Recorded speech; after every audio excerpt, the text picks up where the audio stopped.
그리고 최근에 가장 문제가 되는 게 전세 사기예요. 전세 사기입니다. 어떤 유형의 전세 사기냐면은 매도인이 매수인과 매매 계약을 체결을 하겠죠. 그리고 잔금일과 소유권 이전 등기일을 맞추고 그 다음에 은행에 대출을 받습니다. 대출을 받을 때 근저당 설정 등기는 소유권 이전 등기와 동시에 신청을 하죠. 그래서 소유권 이전 등기일과 근저당권 설정 등기 신청일이 같아요. 그리고 이렇게 근저당 설정 등기를 하기 위해서는 매도인이 팔고자 하는 물건에는 임차인이 없어야겠죠. 임차인이 없어야 돼요.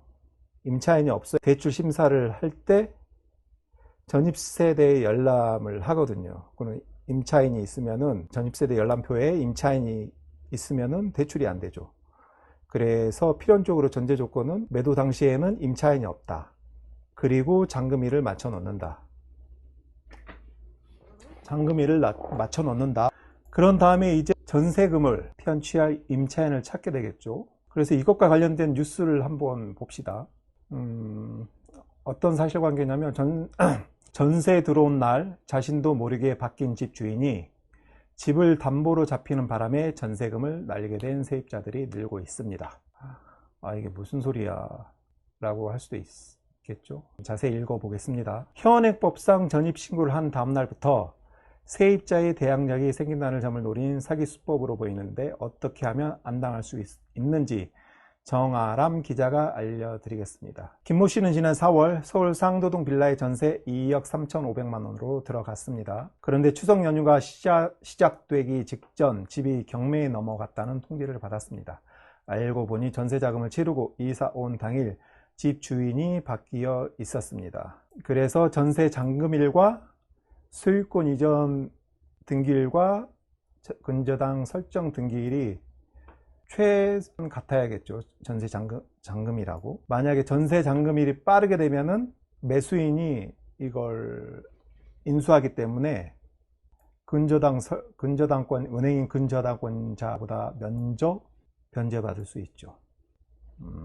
집주인인 김 씨가 확정일자를 받기 전 집을 담보로 빚을 내고 잠적했습니다. 다른 사람에게 2억 5천만 원을 빌린 다음 근저당을 설정해 놓은 겁니다.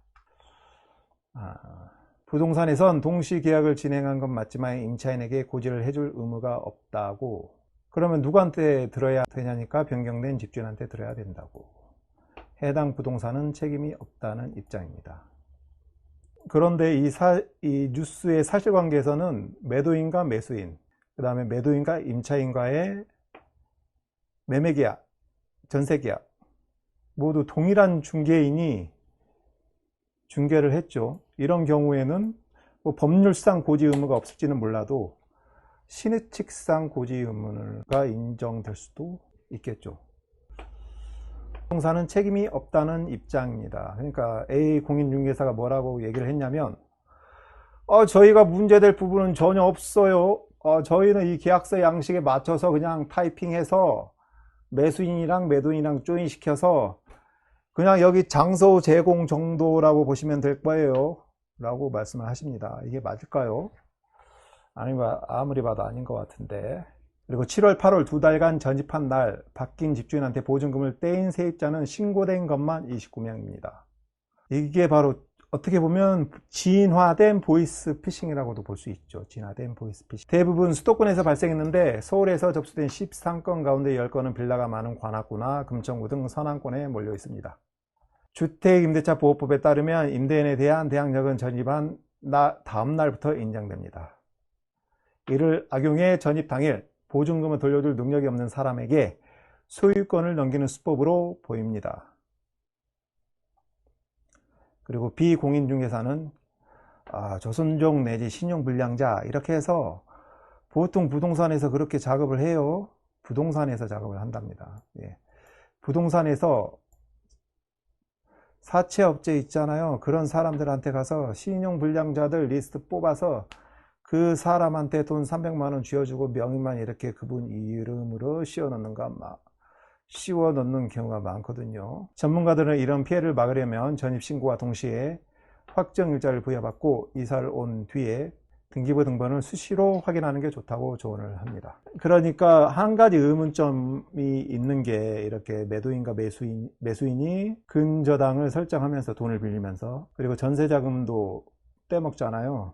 그러면 형사처벌을 받을 텐데 왜 이런 짓을 하나 했더니 신용불량자거나 조선족 명의 대여를 한답니다.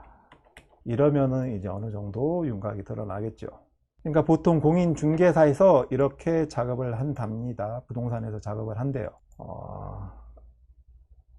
그래서 이런 전세금 사기를 당하지 않기 위해서 전문가들이 이런 피해를 막으려면 전입신고와 동시에 확정일자를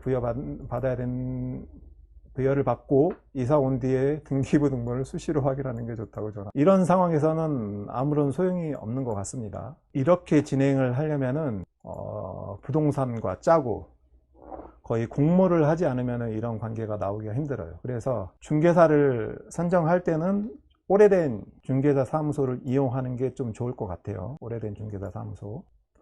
계엄 연도가 5년, 10년 되고 그 지역에서 그래도 어느 정도 신뢰를 받고 있는 중개사 사무소를 이용하는 게 가장 확실한 것 같아요. 어차피 그런 부동산 중개사가 이렇게 각을 만들어 놓고 하면은 누구든지 안 당할 재간이 없죠. 외부적으로 공시가 되는 것도 아니고. 그리고 작업을 하려면 이러겠죠. 우선 매수인을 우선 물색을 해야겠죠. 또 신용불량자나 조선족 이런 명의자 중에서도 대출이 가능한 주택담보대출이 가능한 사람을 우선은 골라야 될 것 같아요. 그리고 이제 또 물건을 선정을 하죠. 물건도 선정을 하고 그 다음에 이제 전세금을 편취한 이제 시민을 찾아야겠죠. 이제 3번. 그리고 전세금을 안전하게 떼먹기 위해서는 전세 잔금일이 이렇게 이전 등기일보다는 더 빠르면 안 되겠죠. 빠르면은 임차인이 대항력을 부여받을 수 있으니까 차라리 임차인에게 대항력을 부여하고 은행에게 떠넘기면은 그래도 은행은 자력이 있으니까 그러면 힘없는 임차인의 전세자금을 떼어먹기 위해서 봐요. 매수인으로 신용불량자, 조선족 이런 사람을 섭외를 해서 매수인으로 만들죠. 서류만 떼우면 되니까. 그리고 이렇게 이전 등기를 할 때에도 매도인의 의사, 매도인 본인이 맞는지, 등기의사가 있는지, 의사 능력이 있는지 그런 걸 확인하는 데 중점이 되어 있어요. 법무사님들께서도 등기를 하는데 매수인은 권리를 취득하니까 그런 부분에 대해서는 철저하진 않습니다. 그런데 매수인 명의 근저당 등기를 설정하기 위해서는 은행에 본인이 가야 되죠. 본인이 가야 됩니다. 매수인이. 그리고 이렇게 떼먹겠다고 이렇게 만들어 놓으면은 어떤 걸 확인해도 알아차릴 수 없어요. 이제 나중에 등기부 등본을 열람한다 뭐 바로 전세잔금 치르자마자 전입을 해도 밀리게 돼 있어요. 순위가. 이 부분에 대해서는 중개사님들의 역할이 중요합니다. 중개 단계에서 막지 못 전세자금을 떼이는 것. 전세잔금일. 이게 핵심은 이전 등기라고 등기일 이전에 전세잔금일을 맞추면은 대출을 받을 때 전입세대 열람을 바로 당일까지 열람을 합니다. 대출 실행하기 전에도. 그래서 전입을 하면 안 되죠. 전입을 하지 못하게 이렇게 날짜를 맞춰 놓는 것 같아요. 최소한 10월 2일 이후에. 근데 10월 1일 이후로 하게 되면은 전세 잔금을 치룰 때 등기부 등본을 떼보잖아요. 잔금을 입금하기 전에.